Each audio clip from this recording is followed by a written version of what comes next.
woke up in the water again. But this time it's different.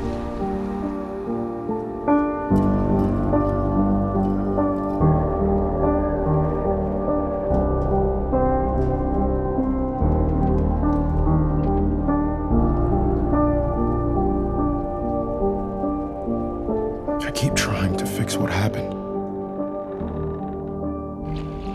But no matter what I do, you can't fix it. It doesn't let us change things. You did what you did.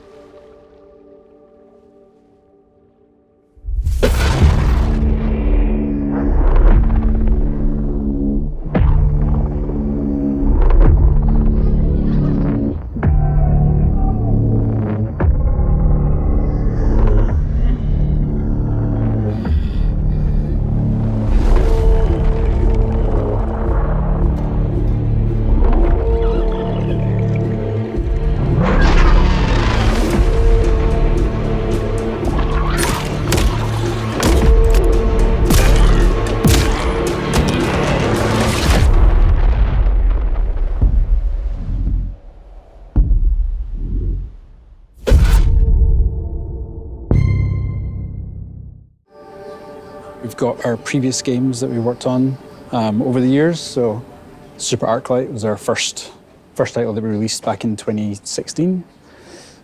Stories Untold, 2017, Observation, 2019, and then Silent Hill soon. Our little collection of Silent Hill games, the thought that we're going to be slotted in at the end there, it is a genuine honour to work with the franchise and to contribute to it. After we shipped Observation, we were kind of like figuring out what we were going to do next. And then we got this call from Annapurna to ask us what we would do with Silent Hill. That froze us in our tracks. It's not an opportunity we ever thought we'd get, but it's one we knew we all wanted right away. We pulled together a pitch of what we felt would be a really cool, unique screen burn take and brought it to Konami, and we were delighted that they loved the idea. It was like, this is exactly what we need. This is what we want to do, and we want you to go for it. And so to have their trust in us, both Annapurna and Konami, is a huge honour.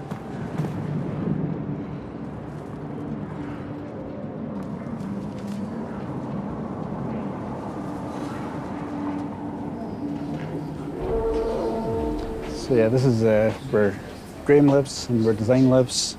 My name's Graham McKellen. I'm the lead game designer. John is my brother, so we've known each other for a while. We have a lot of the same experiences, films that we watched when we grew up, games that we played. That allows us to work really well together when it comes to finding the synergy between narrative and game design. Very early, we agreed that we wanted to present this game in first person. And first person is, you have a more limited field of view. There's things happening off screen which you're not always aware of, and as we know in horror, what happens off screen is sometimes more scarier than what happens right in front of you. How we use the perspective to induce the horror, anxiety, and fear, but then at the same time trying to find the balance to that, which is what can we give the player? One of the first things we set out to do was like, what can we do with the radio that's not been done before? What can we do that kind of gives it a new function, a new aesthetic, but it feels Silent Hill, the analog tech that's kind of been my visual calling card. Most of the things we've done, like even in our previous games, has been as close to real life technology as we can get. This is a very small handheld TV, but kind of inspired the CRTV. The CRTV is, our take on the classic radio. We knew we wanted to have the player bring it up and actually use it. So we were really keen on having the player tune with the CRTV, actually go through the frequencies, discover narrative content, but also being able to use it as a tool to see where enemies were. So yeah, we teach the peek mechanic, which gives the player a little bit extra mobility around where the camera can be. So you can peek up and to the sides to see around corners or over walls. I keep doing this as I lean. And it's really important for the first-person perspective, giving the player that extra control over the camera. For a long time, this game we felt might just be Northern Europe, you know, and not lock it down to Scotland. There was a drive to create something that felt authentic to us, and it kind of felt natural to kind of bring it home. When John first showed me the game and I saw this sort of a very obviously Silent Hill, misty, foggy environment, that felt like a walk to school when I was growing up. Because, you know, I've grown up in towns like this, in a small fishing town that's kind of similar to St. Amelia.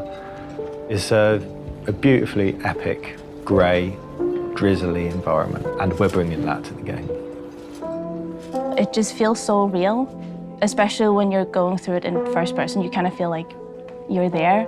It's so detailed, every single thing, and it's all connected to the story. A very personal story, I know for John as well. I would have been about 17 or 18 when the first game came out, and I was really ill, high fever, all this kind of stuff. I know I finished it, but the experience I have was like a fever dream, because it literally was. To this day, I've never played it again, because I kind of don't want to know whether what happened that night was real or not.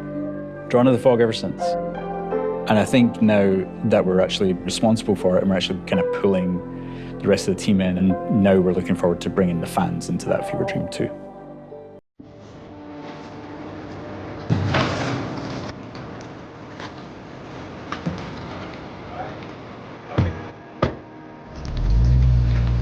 So we're going to go to the east coast of Scotland.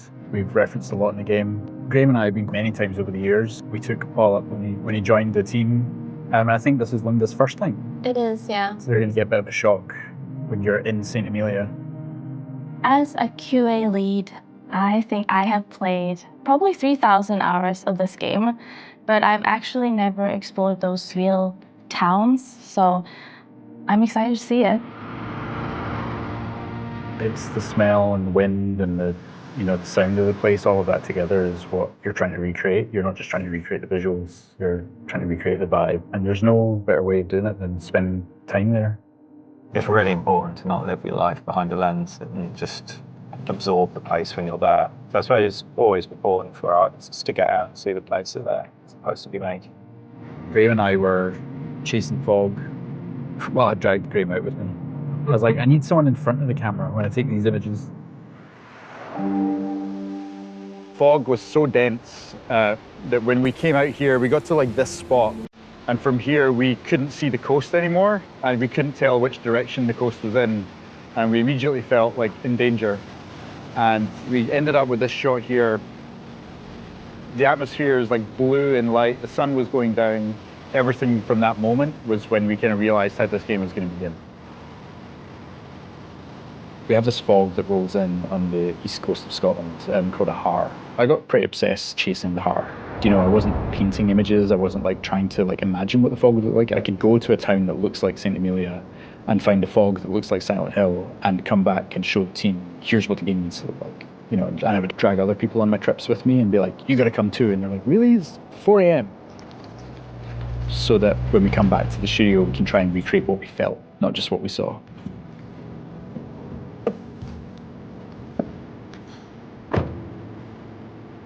This was like the first beautiful corner that we did.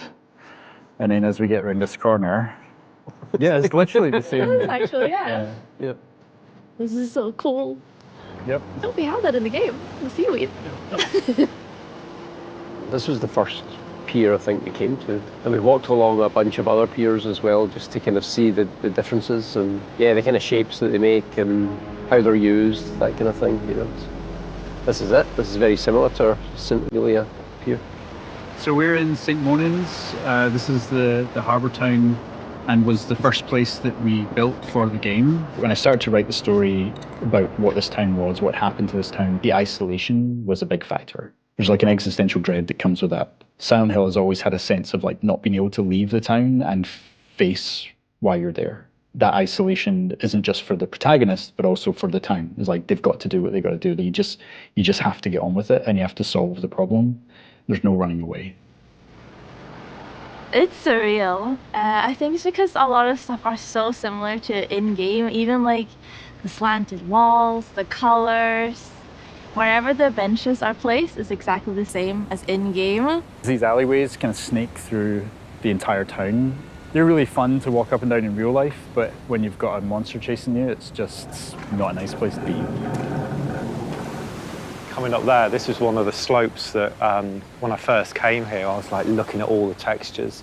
And luckily Unreal allows us with Nanite to just sort of layer on loads of meshes and textures on top of each other. I don't know what this is. Bits of like rag and tarpaulin, like the glove, for instance, there. It's just like layers upon layers upon layers of life and history. You're mimicking several hundred years worth of life. That's what we aim to do. And a lot of the time, the player will just sort of walk around and absorb it, and they won't know why it feels like a real place, but the effort that we've put in will make them feel like it's a real place, and it will give them that sense of history. And yeah.